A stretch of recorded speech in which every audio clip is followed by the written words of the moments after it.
ಅವ್ರ ಕೋಪಕ್ಕೆ ಗುರಿಯಾಗಬೇಡಿ. ಬನ್ನಿ ಸ್ವಾಮಿ ಬನ್ನಿ, ಕೆಡವಕ್ಕೆ ಹೋದ್ರೆ ಕೆಡ್ಕೊಂಡ್ರು ಅಂತ ಆಗ್ಬಾರ್ದು. ಯಾವುದಾದ್ರೂ ಶಾಕಿನಿ ಡಾಕಿನಿ ಬಂದು ಅಮಿಕೆ ಬಿಟ್ರೆ ಕಷ್ಟ. ಬನ್ನಿ ಬನ್ನಿ ಬ್ಯಾಗ್ ಹೋಗೋಣ.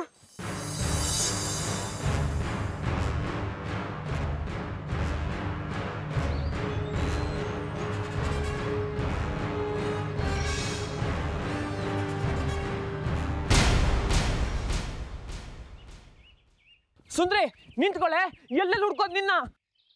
ಒಂದ ಎರಡ ಕೆಲಸ ನನಗೆ. ಆ ಪಂಚಾಕ್ಷರಿಗೆ ಹೊಟ್ಟೆ ಉರಿ. ಕೆಲಸ ಕೊಟ್ಟಿದ್ದಾನೆ ಅಂತ ಹೊರಗಿನ ಕೆಲಸನೂ ನನಗೆ ಗಂಟು ಹಾಕಿದ್ದಾನೆ. ಖಜಾಂಚಿ ಹತ್ರ ಹೋಗು, ದೇವಸ್ಥಾನಕ್ಕೆ ಪ್ರಸಾದಕ್ಕೆ ಬೇಕಾಗಿರೋ ಪಟ್ಟಿ ಬರಿ, ಅದು ಇದೊಂದು 3 ಹೊತ್ತು 108 ಕೆಲಸ ಹೇಳ್ತಿರ್ತಾರೆ. ನೀ ಕಸ ಗುಡಿಸುವಾಗ ಚೆನ್ನಾಗಿತ್ತು, ಮೆಟ್ಲು ಕಸ ಗುಡಿಸುವಾಗ ಸುಸ್ತಾಗಿ ಕೂತ್ಕೋತಿದ್ದೆ. ನಾನು ಅವಾಗ ನಿನ್ನ ನೋಡ್ತಿದ್ದೆ. ಈಗ ಯಾರ ಕೈಗೂ ಸಿಗೋದೇ ಇಲ್ಲ ನೀನು. ಗುಗ್ಗು, ಕೆಲಸ ಜಾಸ್ತಿ ಅಂತ ಹಳೆ ಕೆಲಸಕ್ಕೆ ಗಂಟು ಹಾಕೊಂಡಿರ್ತಾರ? ಕೆಲಸ ಜಾಸ್ತಿ ಆದ್ರೂ ಪರವಾಗಿಲ್ಲ. ಈಗ ನಾನು ದೇವಸ್ಥಾನದಲ್ಲಿ ಲೆಕ್ಕ ಬರೆಯೋಳು, ಮರ್ಯಾದೆನೂ ಜಾಸ್ತಿ. ಹೊಟ್ಟೆ ಹಸಿತಿದೆ, ಆಮೇಲೆ ಸಿಗ್ತೀನಿ. ಸುಂದ್ರಿ ನಿಂತ್ಕೊಳ್ಳೆ. ದೇಶಿಕರು ದೇವಸ್ಥಾನದಲ್ಲಿ ನೀನು ಹುಡುಕದಂತೆ, ನೀನು ಸಿಗ್ಲಿಲ್ಲ ಅಂತ ಚೀಟಿ ಕೊಟ್ಟರು. ಇದನ್ನು ಓದಿದ ತಕ್ಷಣ ಅವ್ನು ಭೇಟಿ ಆಗ್ಬೇಕಂತೆ.